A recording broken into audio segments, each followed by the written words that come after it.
Hello dear student, class 12 physics में आपका स्वागत है। आज बात करेंगे विद्युत धारा के चुंबकीय प्रभाव के लेक्चर नंबर 3 की। आज का लेक्चर शुरू करने से पहले रिकॉल द प्रीवियस वन। इससे पिछले लेक्चर में अपन ने बात की थी बायो-सावर्ट लॉ की सहायता से किसी स्टेट वायर के कारण किसी बिंदु P पर चुंबकीय क्षेत्र का मान निकालना। इससे पिछले लेक्चर में अपन ने पढ़ा था किसी स्टेट वायर के कारण अगर स्टेट वायर के अंदर I एम्पियर की धारा प्रवाहित हो रही है तो उसके किसी अल्पांश से किसी बिंदु P पर चुंबकीय क्षेत्र की वैल्यू अपन ने बायो-सावर्ट लॉ की सहायता से निकाला था। अगर मैं ये कहूं कि r दूरी पर स्थित कोई बिंदु P है और ये मान लेता हूं कोई dl अल्पांश है, तो बायो-सावर्ट लॉ क्या कहता है कि इस बिंदु P पर चुंबकीय क्षेत्र का मान B बराबर μ0 I dl sin theta upon में r स्क्वायर μ0 अपॉन में 4 पाई, जहाँ पे साइन थीटा dl और r वेक्टर के मध्य कोण होता है।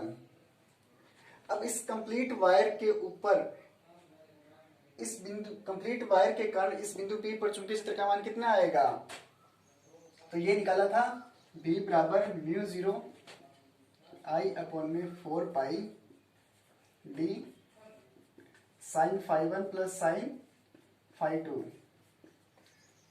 आज बात करेंगे अगर उसी स्ट्रेट वायर को मोड़कर एक वर्ताकार कुंडली बनाई जाए तो उस वर्ताकार कुंडली के केंद्र पर चुंबकीय क्षेत्र का मान कितना आएगा। तो चलिए शुरू करते हैं।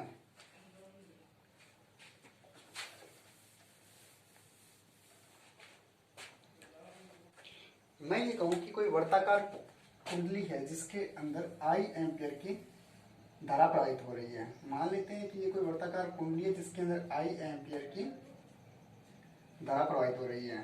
तो इस धारा के कारण यह अपने चारों ओर क्या बनाएगा, चुंबकीय क्षेत्र बनाएगा। तो इस कुंडली के केंद्र पर चुंबकीय क्षेत्र का वैल्यू निकालनी है अपने को। तो मान लेते हैं कि इसकी त्रिज्या R है, कुंडली का केंद्र माना O है। तो इस कुंडली पर चुंबकीय क्षेत्र की वैल्यू अपन ने बायो-सावर्ट लॉ से यह निकाला था कि अगर मान लो कि कोई स्ट्रेट वायर है और उस स्ट्रेट वायर के ऊपर छोटा सा अल्पांश काटूं मैं, तो उस छोटे से अल्पांश के कारण बायो-सावर्ट नियम ये कहता है कि अगर मान लो कि किसी तार के ऊपर छोटा सा अल्पांश है तो उस अल्पांश के कारण उस बिंदु P पर चुंबकीय क्षेत्र का मान B बराबर μ0 अपॉन में 4 pi I dl sine theta upon में r स्क्वायर, जहां पे साइन थीटा dl वेक्टर और r वेक्टर के मध्य क्या होता है, कोण होता है। मैं ये कहूं कि इस वर्ताकार कुंडली के ऊपर अगर मैं छोटा सा अल्पांश कहीं भी काट लेता हूं, माना यहाँ काटो या यहाँ काट लो, कहीं भी अगर आप छोटा सा अल्पांश काटते हो तो जो छोटा सा अल्पांश होता है वो एक प्रकार से कुंडली के ऊपर एक स्ट्रेट वायर की तरह काम करता है। यानी कि ये अल्पांश एक प्रकार से स्ट्रेट वायर की तरह ही काम करता है और उसके ऊपर कुंडली के केंद्र से जो रेखा खींची जाती है, या रेडियस कहूँ, अगर रेडियस की या कोई रेखा खींची जाती है तो वो हमेशा उसके ऊपर क्या होता है, लंब ही होता है। तो इस अगर ये बात करूँ अल्पांश की, तो रेडियस से इस पर डाला गया कोण क्या होता है, लंब होता है, और ये कितने डिग्री का हो जाता है, 90 डिग्री हो जाता है। तो यहाँ से बात करूँ अगर dl और r वेक्टर के मध्य कोण की, तो dl और r वेक्टर के मध्य कोण कितना आएगा, 90 डिग्री आएगा। तो यहाँ से B बराबर μ0 अपॉन में 4 pi I dl sine 90 degree upon में यहाँ पे ये r, ये हो जाएगा r स्क्वायर हो जाएगा। यहाँ से अगर इसकी वैल्यू रखूं μ0 अपॉन में ये हो जाएगा, अगर अल्पांश के कारण चुंबकीय क्षेत्र ले रहे हैं तो कितना आएगा, dB ही आएगा। तो dB बराबर μ0 अपॉन में 4 पाई I dl अपॉन में r स्क्वायर। अब अगर कहूं ये तो हुआ इस अल्पांश के कारण है, यानी कि इस अल्पांश के कारण इस बिंदु O पर कुंडली के केंद्र पर चुंबकीय क्षेत्र का मान कितना है, dB बराबर μ0 अपॉन में 4 पाई I dl अपॉन में r स्क्वायर। लेकिन अपने को तो इस पूरी कुंडली के कारण क्या चाहिए, चुंबकीय क्षेत्र की वैल्यू चाहिए। तो इस कुंडली के कारण चुंबकीय क्षेत्र कितना हो जाएगा, इसका समाकलन कर दें तो क्या हो जाएगा, B बराबर म्यू 0/4 नियत राशि है, बाहर आ जाएगी। आई भी क्या है, नियत राशि है, क्योंकि कंप्लीट वायर के अंदर धारा क्या बह रही है, नियत बह रही है। आर रेडियस सभी जगह क्या रहेगी, सेम रहेगी, तो ये भी क्या आ जाएगा, बाहर आ जाएगा। स्मार्ट लाइन किसका होगा, सिर्फ और सिर्फ इस डीएल का होगा। ये लो, तो इस कंप्लीट कुंडली के कारण चुंबकीय क्षेत्र का मान कितना आएगा। मैं ये कहूँ कि छोटे से अल्पांश पर, अगर छोटे से अल्पांश के कारण चुंबकीय क्षेत्र का मान कितना आया, डीबी बराबर mu 0/4 pi ideal sine theta upon में आर स्क्वायर, जो कि बायो-सावर्ट का नियम कहता है। अब इस पूरी कंप्लीट कुंडली की लंबाई कितनी होती है, अपने को पता है कि वर्त की लंबाई या वर्त का परिमाप उसकी परिधि होती है, जिसका मान होता है 2 पाई इंटू उसकी त्रिज्या। तो यहाँ पे त्रिज्या क्या ली गई है, कैपिटल आर। तो यहाँ से क्या हो जाएगी, इसकी कंप्लीट लंबाई, तो ये हो जाएगी बी बराबर म्यू 0/4 पाई आई अपॉन में आर स्क्वायर डीएल, यानी कि कंप्लीट कुंडली की लंबाई। तो कंप्लीट कुंडली की लंबाई कितनी आ जाएगी, 2 पाई आर।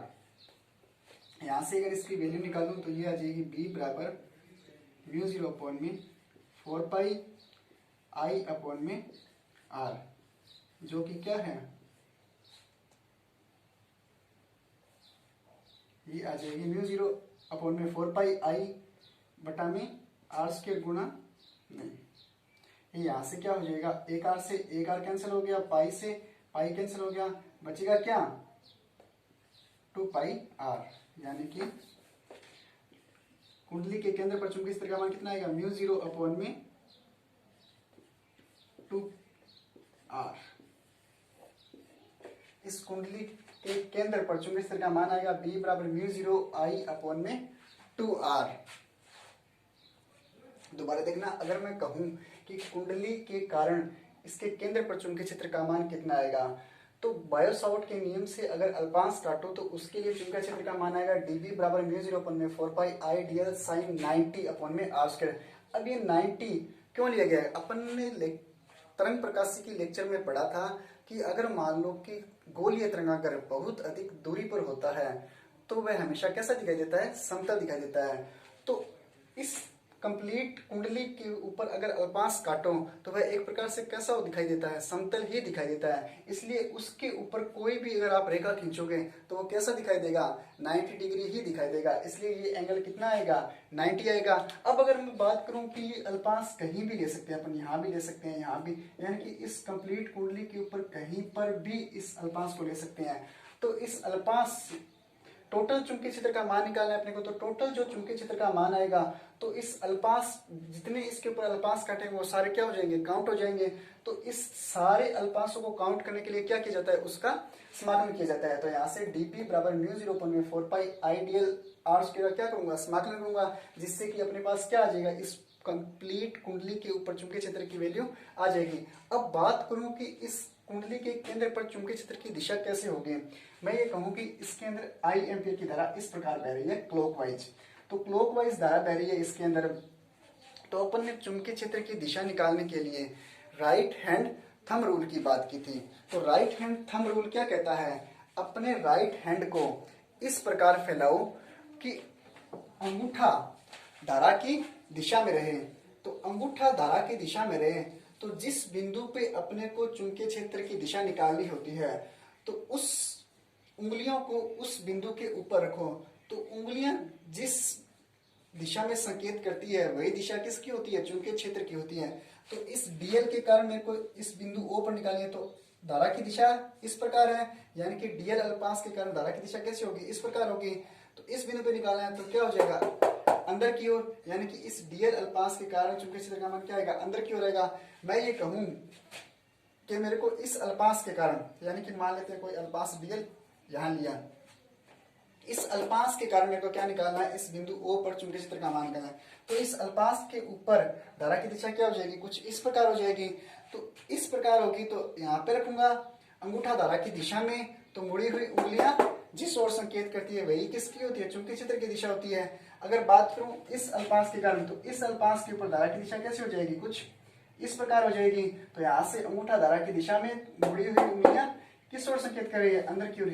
कहने का मतलब आप अल्पांश कहीं पर भी लोगे तो चुंबकीय क्षेत्र की दिशा सिर्फ और सिर्फ किस ओर आएगी, इनवर्स यानी कि अंदर की ओर ही आएगी। इसलिए जितने अल्पांश लिए जाते हैं वो चुंबकीय क्षेत्र की दिशा क्या हो जाएगी, काउंट हो जाएगी। कहने का मतलब इस कंप्लीट कुंडली का क्या कर दूंगा, समाकलन कर दूंगा, जिससे कि अपने को कंप्लीट चुंबकीय क्षेत्र आ जाएगा। तो यहाँ से इसका जब समाकलन किया तो कितना आ जाएगा, b बराबर म्यू 0 आई अपॉन में 2r। यहाँ पे वर्त की परिधि dl यानी कि कंप्लीट कुंडली की लंबाई कितनी है 2 पाई r, जो कि वर्त है, और वर्त की परिधि क्या होती है, उसकी लंबाई होती है। तो 2 पाई r हो जाएगा। यहाँ से हल किया तो b बराबर म्यू 0 आई अपॉन में 2r आ जाएगा। ये तो वो इस कंप्लीट वर्ताकार कुंडली के कारण। अगर बात करूं कुंडली को आधी कर दी जाए, यानी कि कुंडली को आधी कर दी जाए, सिर्फ और सिर्फ यहाँ इस वाय के कारण मेरे को इसके केंद्र पर चुंबकीय क्षेत्र का मान निकालना है। तो इसके केंद्र पर चुंबकीय क्षेत्र का मान निकालना है, तो मान लेते हैं आई एम्पीयर की धारा क्लॉकवाइज बह रही है। तो इसके कारण, और इसकी रेडियस कितनी मानी, कैपिटल R है। तो यहां से क्या करूंगा, फिर एक डीएल अल्पांश लूंगा। डीएल अल्पांश लिया, इसकी दिशा किस प्रकार होगी, इस प्रकार होगी। तो इसके कारण इस O पर चुंबकीय क्षेत्र किस ओर होगा, अंदर की ओर होगा। ये तो अंदर की ओर जाएगा।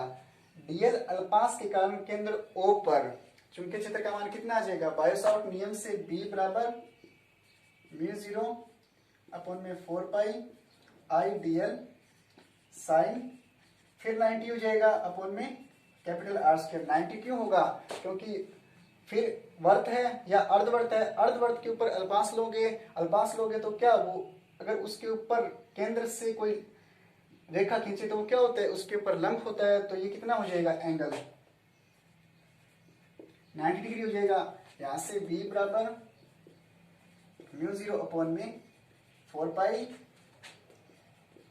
आई डीएल अपॉन में R स्क्वायर हो जाएगा। ये अल्पांश के कारण चुंबकीय क्षेत्र है, तो ये भी क्या हो जाएगा, अल्पांश हो जाएगा। यहां से ये तो हुआ इस अल्पांश के कारण चुंबकीय क्षेत्र वैल्यू। अगर मैं कहूं कि मान ले अल्पांश यहाँ है डीएल या यहाँ, यानी कि कंप्लीट अर्धवर्त पर कहीं भी हो सकता है, तो क्या करेंगे, कंप्लीट अर्धवर्त के कारण इस केंद्र O पर चुंबकीय क्षेत्र का मान कितना आ जाएगा, इसका कंप्लीट चुंबकीय क्षेत्र का क्या कर दूंगा, समाकलन करूंगा। तो यहाँ से क्या आ जाएगा, b बराबर म्यू 0 अपॉन में 4 पाई आई डीएल अपॉन में R स्क्वायर। यहाँ से b बराबर म्यू 0 अपॉन में 4 पाई नियत राशि है। आई भी क्या है, नियत है। क्यों, क्योंकि इस कंप्लीट अर्धवर्त की कुंडली में आई एम्पीयर की धारा समान बह रही है, तो ये भी क्या है, नियत राशि है, 12 जाएगा। R इस अर्धवर्त की रेडियस है, वो भी क्या आ जाएगी, 12 जाएगी। समाकलन किसका होगा, सिर्फ और सिर्फ डीएल का होगा।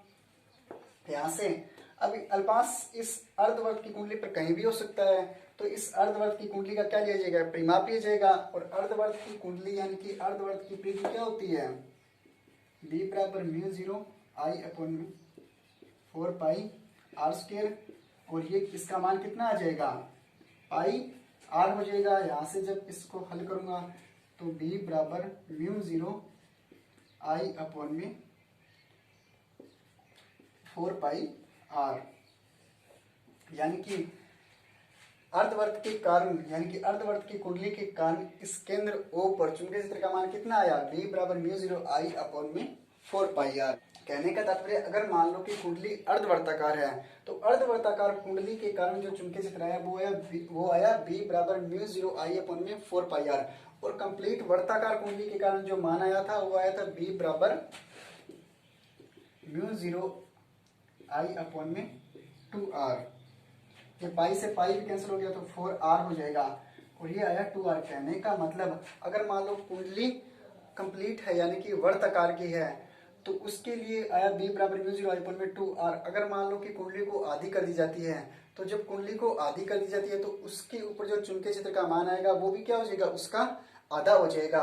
अगर मैं कहूं कि कुंडली 1/4 है, तो 1/4 कुंडली है, तो उसके लिए भी मान कितना आ जाएगा, संपूर्ण कुंडली के कारण 2r है, तो उस संपूर्ण कुंडली का क्या हो जाएगा, 1/4 हो जाएगा।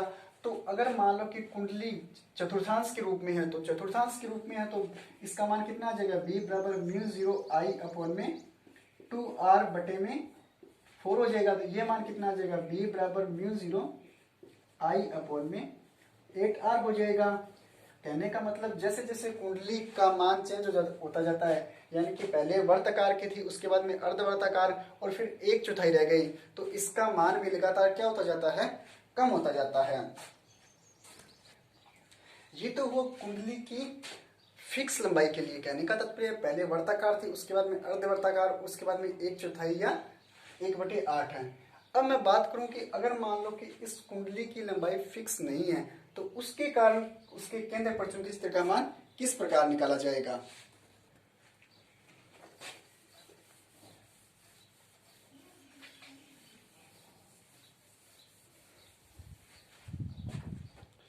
मैं ये कहूं कि मान लेते हैं ये कोई कुंडली है, इसकी त्रिज्या माना कैपिटल R है। अपने को नहीं पता है कि इस कुंडली की लंबाई कितनी है, लेकिन माना कितनी है, L है, जो कि मान लेता हूं कि ये कोई अल्पांश dl है और इसके ऊपर कोण कितना बना रहा है, थीटा कोण बना रहा है। ये इसके ऊपर डाला लंब 90 डिग्री है। मैं ये कहूं कि इस छोटे से अल्पांश के कारण बायो-सावर्ट लॉ क्या कहता है, dB बराबर म्यू 0 अपॉन में 4 पाई आई dl साइन थीटा कितना हो जाएगा, अल्पांश है, वर्ताकार है, वर्त के ऊपर अगर अल्पांश लूं तो वो हमेशा उसके ऊपर लंब डाले गए लंब से कितना कोण बनाता है, 90 डिग्री। तो यहां से इसका कोण कितना आ जाएगा, आर वेक्टर, और डीएल के मध्य कोण कितना होगा, 90 डिग्री होगा। तो यहां से ये कितना हो जाएगा, साइन 90 अपॉन में आर स्क्वायर। तो मान कितना आ जाएगा, डीबी बराबर म्यू 0 अपॉन में 4 पाई आई डीएल अपॉन में आर स्क्वायर। ये तो हुआ इस अल्पांश के कारण इस बिंदु केंद्र O पर चुंबकीय क्षेत्र है। अब अपने को कंप्लीट इस कुंडली के कारण चाहिए, लेकिन अपने को लंबाई नहीं पता है। तो यहां से क्या हो जाएगा, इस कंप्लीट कुंडली के कारण चुंबकीय क्षेत्र कितना हो जाएगा, इसका समाकलन कर दूं तो क्या हो जाएगा, समाकलन करूंगा तो म्यू 0 अपॉन में 4 पाई आई डीएल अपॉन में आर स्क्वायर। यहां से जो नियत राशि है वो बाहर आ जाएगी, तो b बराबर म्यू 0 अपॉन में 4 पाई बाहर आ जाएगा। आई कुंडली के अंदर धारा सेम बह रही है तो बाहर आ जाएगा, त्रिज्या रेडियस इसकी सेम है, ये भी बाहर आ जाएगी। समाकलन किसका होगा, सिर्फ और सिर्फ डीएल का होगा। तो मैं इस कुंडली के ऊपर डीएल अल्पांश कहीं भी ले सकता हूं। कहने का मतलब इस कुंडली की लंबाई किस प्रकार चेंज होगी, अपन ने सिर्फ इसको L लंबाई माना है। अगर मैं कहूं कि इस L लंबाई को थीटा के रूप में लिखना है तो किस प्रकार लिखेंगे, अपने को पता है कि कोण थीटा बराबर होता है चाप बटे में त्रिज्या। अपन ने चाप लिया था L, तो थीटा बराबर हो जाएगा L अपॉन में त्रिज्या R हो जाएगी। यहां से L बराबर में लिखूं तो ये कितना हो जाएगा, R अपॉन में थीटा। और ये थीटा भी किस में होगा, रेडियन के अंदर। कहने का मतलब रेडियस के रूप में होगा। क्यों, क्योंकि अपन इसकी लंबाई ले रहे हैं, तो यानी कि थीटा के रूप में लंबाई ले रहे हैं, तो ये थीटा भी किस में होगा, रेडियस के रूप में होगा। तो मैं ये कहूं कि L, यहां से ये कितना हो जाएगा, B बराबर म्यू 0 अपॉन में 4 पाई आई अपॉन में आर स्क्वायर।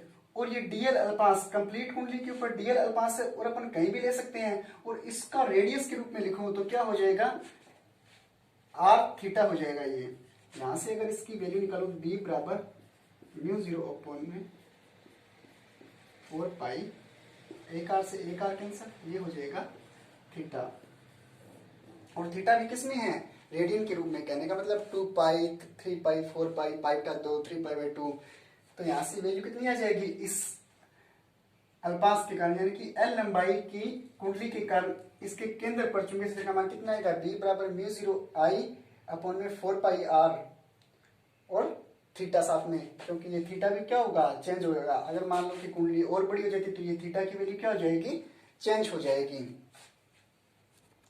अब इस वैल्यू को याद रखना कोई जरूरी नहीं है। अगर मान लो कि मैं इस वैल्यू को या इसको न्यूमेरिकल तरीके से करना चाहूँ तो भी कर सकता हूँ। अपने को पता है कि अपने एक कंप्लीट सर्कल के लिए, एक कंप्लीट वर्ताकार कुंडली के कारण जो चुंबकीय क्षेत्र निकाला था वो था म्यू 0 I अपॉन में 2r। अब एक कंप्लीट सर्कल की अगर मैं बात करूं तो कंप्लीट सर्कल बनाता है तो कितना कोण बनाता है, 2 पाई कोण बनाता है। तो यहां से यानी कि कहने का मतलब 2 पाई कोण के कारण कितना चुंबकीय क्षेत्र आया, म्यू 0 I अपॉन में 2r। अगर मैं बात करूं 1 डिग्री की या 1 रेडियन की तो कितना आ जाएगा, ये हो जाएगा म्यू 0 I अपॉन में 2r गुणा में ये हो जाएगा 1/2 पाई हो जाएगा। अगर बात करूं थीटा की, यानी कि सिर्फ और सिर्फ थीटा कोण बनाए, थीटा एंगल बनाए तो वो कितना हो जाएगा, तो ये हो जाएगा, यहां से इसको थीटा से क्या कर दूंगा, मल्टीप्लाई कर दूंगा। तो थीटा एंगल के लिए कितना हो जाएगा, चूंकि जितना म्यू 0 I अपॉन में 4 पाई r, और ये थीटा से क्या हो जाएगा, मल्टीपल हो जाएगा। तो इस तरीके से भी इस केंद्र के ऊपर चुंबकीय क्षेत्र का मान निकाल सकते हैं। दोबारा देखना, अगर मैं कहूं कि एक कंप्लीट सर्कल के कारण चुंबकीय क्षेत्र का मान कितना आया था, म्यू 0 I अपॉन में 2r, यानी कि कंप्लीट सर्कल है तो कंप्लीट सर्कल के लिए थीटा कितना घूमता है, यानी कि थीटा कितने डिग्री कोण बनता है, 2 पाई बनता है। यानी कि एक कंप्लीट सर्कल के चुंबकीय क्षेत्र का मान कितना आया था, b बराबर म्यू 0 I अपॉन में 2r, यानी कि कितना, इसके लिए कितना रेडियन, 2 पाई रेडियन। अगर एकांक की बात करूं तो एकांक के लिए कितना आ जाएगा, म्यू 0 I अपॉन में 2r मल्टीप्लाई 1 अपॉन में 2i। अगर थीटा की, यानी कि अपने को लंबाई नहीं पता है तो उनके बीच में एंगल कितना होगा, तो इस एंगल पे अगर बात करूं तो एंगल के लिए चुंबकीय क्षेत्र का मान कितना आ जाएगा, म्यू 0 I अपॉन में 4 पाई r थीटा। अब बात करता हूं इसके ऊपर आधारित कुछ न्यूमेरिकल के। दिया है 10 सेंटीमीटर त्रिज्या की 100 कसकर लपेटे गए फेरों की किसी कुंडली पर विचार करें जिसमें 1 एम्पीयर की धारा प्रवाहित हो रही है। तो कुंडली के केंद्र पर चुंबकीय क्षेत्र का मान क्या होगा। सबसे पहले तो ये देखना होता है कि अपने को दिया क्या क्या है। एक तो दी है उस कुंडली की रेडियस कितनी दी है, 10 सेंटीमीटर दी है। तो रेडियस r का मान दे दिया अपने को 10 सेंटीमीटर। अब ये सेंटीमीटर में दी गई है, यानी कि सीजीएस पत्ती के अंदर दी गई है। तो इसको चेंज किस में करेंगे, एमकेएस पत्ती में करेंगे। तो सेंटीमीटर को जब मीटर में चेंज करूं तो कितना आ जाएगा, r बराबर 0.1 मीटर आ जाएगा, यानी कि इसको 100 से भाग करेंगे। एक दिया है फेरों की संख्या n का मान कितना दे दिया, 100। एक दिया है I एम्पियर, यानी कि I एम्पियर की धारा प्रवाहित हो रही है, कहने का मतलब 1 एम्पियर की धारा प्रवाहित हो रही है, यानी कि I का मान दे दिया अपने को 1 एम्पियर। अपने को पता है कि कुंडली के केंद्र पर चुंबकीय क्षेत्र का मान होता है B केंद्र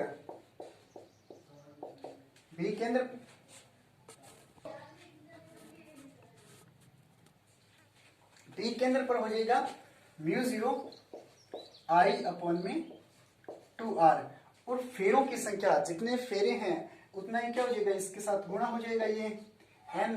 तो यहां से B केंद्र पर चुंबकीय क्षेत्र का मान कितना आ जाएगा, 100 मल्टीप्लाई म्यू का मान होता है, म्यू 0 का मान हो जाएगा 8.85 इंटू 10 की घात माइनस 12 हो जाएगा, गुणा I का मान दे रखा है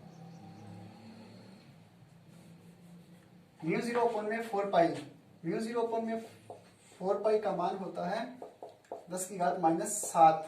यहां से म्यू 0 का मान हो जाएगा 4 पाई इंटू 10 की घात माइनस 7 हो जाएगा।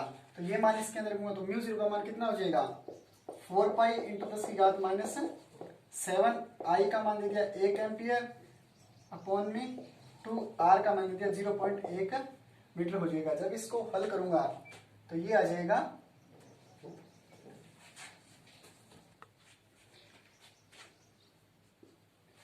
ये हो जाएगा 2 पाई अपॉन में 10 की घात माइनस 4। यहाँ से हो जाएगा 6.28 तो 10 की घात माइनस का 4, और चुंबकीय क्षेत्र के लिए टेस्ला। तो B बराबर कितना आ जाएगा चुंबकीय क्षेत्र का मान, 6.28 into 10 to the power minus का 4 टेस्ला।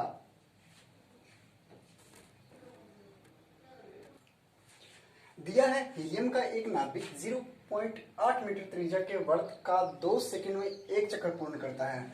तो वर्त के केंद्र पर चुंबकीय क्षेत्र का मान ज्ञात कीजिए। सबसे पहले तो जो हीलियम का नाभिक होता है, तो नाभिक है, नाभिक के चारों ओर इलेक्ट्रॉन कक्षा में इलेक्ट्रॉन चक्र करते हैं। कहने का मतलब इलेक्ट्रॉन प्रवाहित हो रहे हैं तो उसके अंदर धारा प्रवाहित होगी। तो सबसे पहले तो इसके अंदर धारा का मान निकालते हैं। तो अपने को पता जो हीलियम होता है उसके ऊपर आवेश, यानी कि हीलियम के नाभिक के ऊपर आवेश,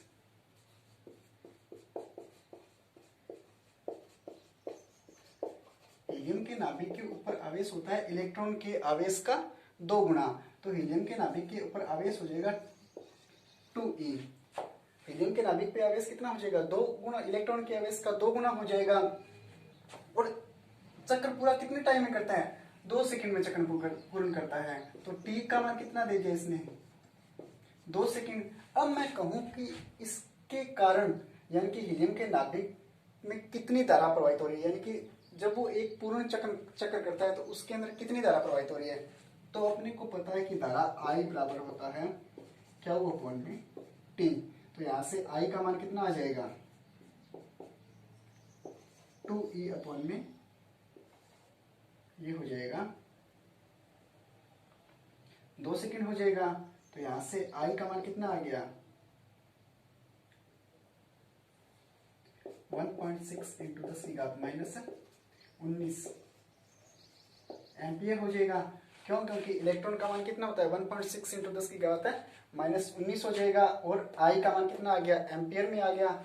अब मैं कहूं कि कुंडली के केंद्र पर चुंबकीय क्षेत्र का मान होता है B केंद्र बराबर हो जाएगा μ0 I अपॉन में 2r हो जाएगा। अपने को रेडियस दे दी 0.8 मीटर। तो यहां से अपने को r का मान दे दिया 0.8 मीटर। तो ये वैल्यू जब इसके अंदर पुटअप करता हूं तो ये आ जाएगा म्यू का मान 4 पाई इंटू 10 की घात माइनस 7। आई का मान अपन ने निकाला है 1.6 इंटू 10 की घात माइनस 19। आर का मान 2 इंटू आर का मान दे दिया 0.8। तो यहां से जब इसको हल करता हूं ये आ जाएगा 4 पॉइंट, पाई का मान 3.14 into 10 to the power minus 7 into 1.6 minus 19 और ये हो जाएगा 1.6 हो जाएगा। जब इसको हल करता हूं तो ये आ जाएगा 12.5 into 10 to the power minus का 26 और ये हो जाएगा टेस्ला में बी का मान। यानी कि जब हीलियम का नाभिक 0.8 मीटर की त्रिज्या के वर्त में चक्कर लगा रहा है तो पूर्ण चक्र करने में जब 2 सेकंड का टाइम लेता है तो उसके केंद्र पर जो चुंबकीय क्षेत्र का मान आएगा वो कितना होगा? B बराबर 12.56 into 10 to the power minus का 26 टेस्ला हो जाएगा। दिया है चित्र में प्रदर्शित तार में प्रवाहित धारा I के कारण बिंदु O पर चुंबकीय क्षेत्र का मान ज्ञात कीजिए। एक चित्र दर्शाया गया है, इसके अंदर कोई 3 स्थितियां दी गई है। पहली है P से Q। P से Q के अंदर कोई अनंत लंबाई का तार दिया गया है जिसके अंदर I एम्पीयर की धारा प्रवाहित हो रही है। स्थिति Q और R में एक अर्धवर्त दर्शाया गया है। इस अर्धवर्त के अंदर भी सेम I एम्पीयर की धारा प्रवाहित हो रही है और इसके कारण बिंदु O पर मेरे को क्या ज्ञात करना है? चुंबकीय क्षेत्र का मान ज्ञात करना है। अब ये धारा स्थिति R से S में पहुंचती है और R से S तक एक अनंत लंबाई का तार दिया गया है और इस अनंत लंबाई के तार के कारण बिंदु O पर मेरे को क्या ज्ञात करना है? चुंबकीय क्षेत्र का मान ज्ञात करना है। तो यहाँ से अलग अलग स्थिति लेकर मैं क्या करूंगा? इसके केंद्र पर यानी कि इस अर्धवर्त के केंद्र पर चुंबकीय क्षेत्र का मान ज्ञात करूंगा।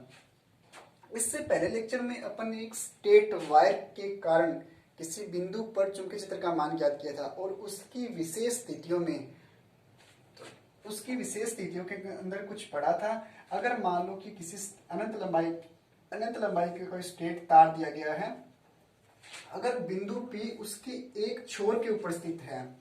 इससे पिछले लेक्चर के अंदर स्टेट वायर यानी कि विद्युत धारा के चुंबकीय प्रभाव का लेक्चर नंबर 2 की विशेष स्थितियों के अंदर मैंने ये बताया था कि अगर कोई अनंत लंबाई का तार है और बिंदु P उसके एक छोर के ऊपर स्थित है, तो एक छोर के ऊपर स्थित है बिंदु P, तो यहाँ से थीटा का मान एक तो आएगा 0 डिग्री, यानी कि φ1 का मान एक तो निकाला था अपन ने 0 डिग्री और एक φ2 का मान निकाला था 90 डिग्री।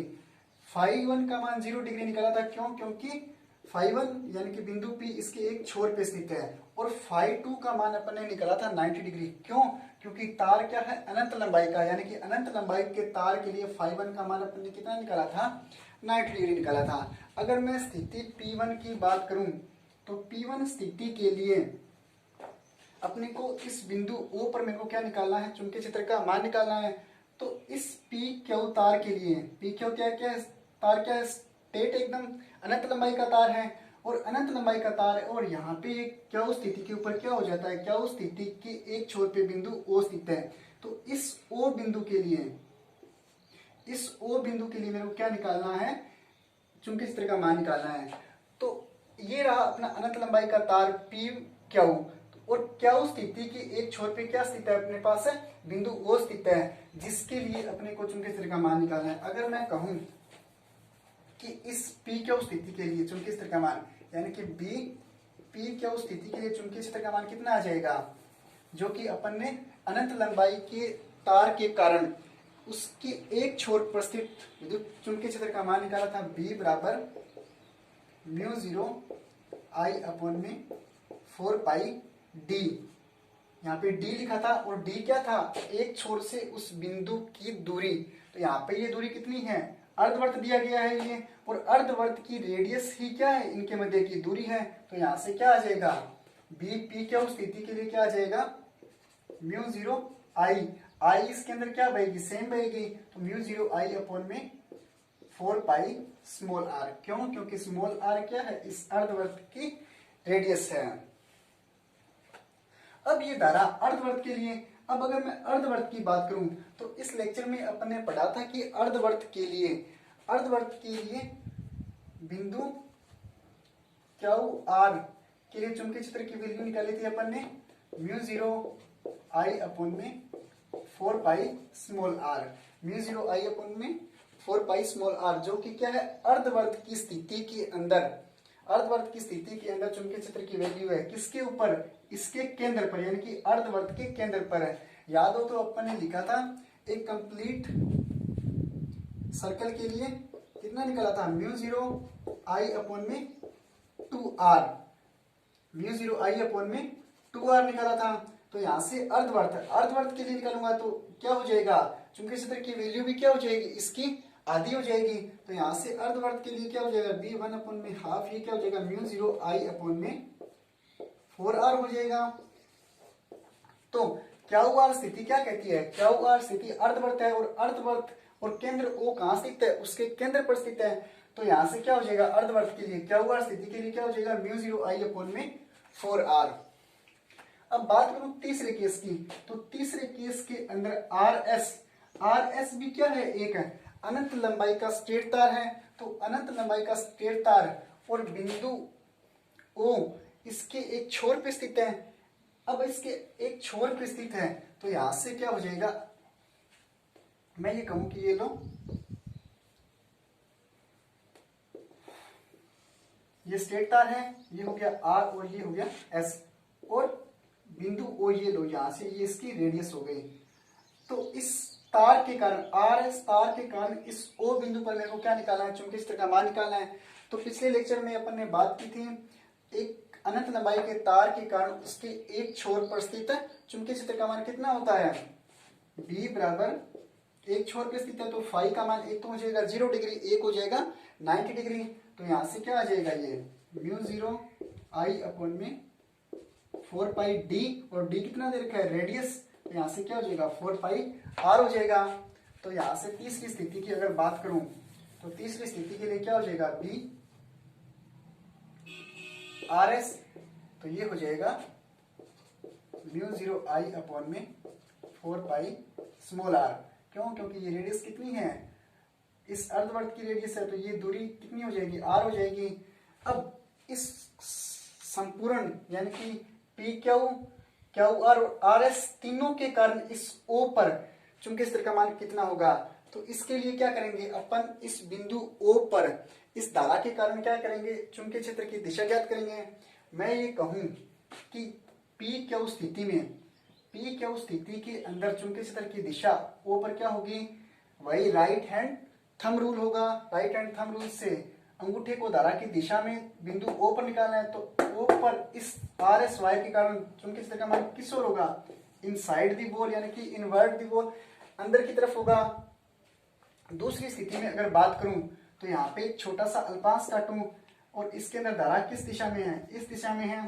तो यहाँ से अगर मैं कहूं तो अंगूठे को धारा की दिशा में रखो, अंगूठे को धारा की दिशा में रखा तो अंगूठा धारा की दिशा में है तो चुंबकीय क्षेत्र का मान किस ओर, बाहर आता हुआ, यानी कि इस प्रकार पकड़ूंगा मैं और इस बिंदु पे निकालना है मेरे को, तो इस बिंदु पे निकालूंगा तो ये हो जाएगा ऐसे। कहने का मतलब बाहर की तरफ आता हुआ यानी कि आउटवर्ड्स हो जाएगा ये लो। तीसरी स्थिति के अंदर अगर बात करूं आर एस स्थिति में, तो आर एस स्थिति के अंदर क्या हो जाएगा, अंगूठे को धारा की दिशा में रखो, अंगूठे को धारा की दिशा में रखा और इस बिंदु ओ पर मेरे को क्या निकालना है, चुंबकीय क्षेत्र की दिशा निकालनी है। तो इस बिंदु ओ पर ये लो क्या हो जाएगा, बाहर की ओर आता हुआ, यानी कि बाहर की तरफ है। इस प्रकार पकड़ूंगा इसको तो अंगुलियां जिसकी ओर संकेत करती है वही क्या होती है, चुंबकीय क्षेत्र की दिशा होती है। तो इस तार के कारण जो चुंबकीय क्षेत्र का मान होगा वो क्या होगा, बाहर की ओर होगा। तो इस पी क्यू स्थिति के अंदर, पी क्यू स्थिति के अंदर चुंबकीय क्षेत्र का मान क्या होगा, इनसाइड इनवर्स हो जाएगा, यानी कि अंदर की तरफ। दूसरी स्थिति के अंदर क्यू आर स्थिति के अंदर क्या हो जाएगा, बाहर की तरफ हो जाएगा। तीसरी स्थिति आर एस, आर एस की स्थिति में क्या हो जाएगा, आर एस की स्थिति में भी बाहर की ओर। अब जो कंप्लीट चुंबकीय क्षेत्र होगा यानी कि इन तीनों स्थितियों के कारण इस बिंदु ओ पर कितना होगा, मैं ये कहूं कि पी क्यू स्थिति में एक स्ट्रेट अनंत लंबाई का तार है, अनंत लंबाई का तार है और एकदम स्ट्रेट है। तो इसके कारण जो चुंबकीय क्षेत्र होगा वो क्या होगा, अंदर की तरफ होगा, अंदर की तरफ होगा। और जो स्थिति आर एस है, इस आर एस स्थिति में भी क्या है, एक अनंत लंबाई का तार है और अनंत लंबाई का तार है, इसकी दिशा क्या होगी, बाहर की ओर होगी और इसके अंदर धारा भी क्या रही है, आई एम्पियर की सेम बह रही है। तो इसका मान परिमाण में तो समान है लेकिन दिशा क्या है इनकी एक दूसरे से विपरीत, यानी कि पी क्यू स्थिति के अंदर धारा की चुंबकीय क्षेत्र की दिशा क्या है, अंदर की तरफ है और आर एस स्थिति के अंदर चुंबकीय क्षेत्र की दिशा क्या है, बाहर की ओर है और इनका परिमाण क्या है, समान है। तो यानी कि ये एक दूसरे को क्या कर देंगे, कैंसिल आउट कर देंगे। जो टोटल चुंबकीय क्षेत्र के बचेगा वो किसके कारण बचेगा, सिर्फ और सिर्फ इस अर्धवृत्त के कारण बचेगा और इस अर्धवृत्त के कारण जो चुंबकीय क्षेत्र आएगा वो कितना आ जाएगा, यानी कि टोटल जो चुंबकीय क्षेत्र आएगा वो कितना हो जाएगा, μ0I/4R हो जाएगा और इसकी दिशा क्या हो जाएगी, बाहर की ओर। दोबारा देखना, मैं ये कहूं कि जो ये पहली स्थिति पी क्यू है, पी क्यू स्थिति के अंदर जो चुंबकीय क्षेत्र की दिशा है वो क्या है, इनसाइड दी बॉल यानी कि अंदर की तरफ है और अनंत लंबाई का तार है और इसके कारण जो चुंबकीय क्षेत्र है वो कितना है, μ0I/4πr। और स्थिति आर एस यानी कि तीसरी स्थिति के अंदर भी क्या है, एक अनंत लंबाई का तार है और अनंत लंबाई का तार है और उसकी दिशा यानी कि बाहर की ओर है, यानी कि आउटवर्ड्स है। तो यहां से क्या हो जाएगा, पहली स्थिति और तीसरी स्थिति के अंदर परिमाण तो इनके समान है क्योंकि इसके अंदर धारा क्या बह रही है, सेम बह रही है, लेकिन जो चुंबकीय क्षेत्र की दिशा आती है वो क्या होती है, एक दूसरे के विपरीत है। तो इनके मान परिमाण में समान तथा दिशा एक दूसरे से विपरीत होने के कारण ये एक दूसरे के मान को क्या कर देंगे, कैंसिल कर देंगे। जो बचेगा क्या बचेगा, सिर्फ और सिर्फ इस अर्धवृत्त के कारण चुंबकीय क्षेत्र बचेगा। तो अर्धवृत्त के कारण जो चुंबकीय क्षेत्र आया वो कितना आया, B = μ0I/4R और इसकी दिशा क्या हो जाएगी, आउटवर्ड्स दी बॉल यानी कि बाहर की ओर आती हुई। इसी के साथ आज का लेक्चर यहीं समाप्त करता हूँ। आशा करता हूँ आज जो भी आपको समझाया वो अच्छे से समझ में आ गया होगा। Thanks for watching my video.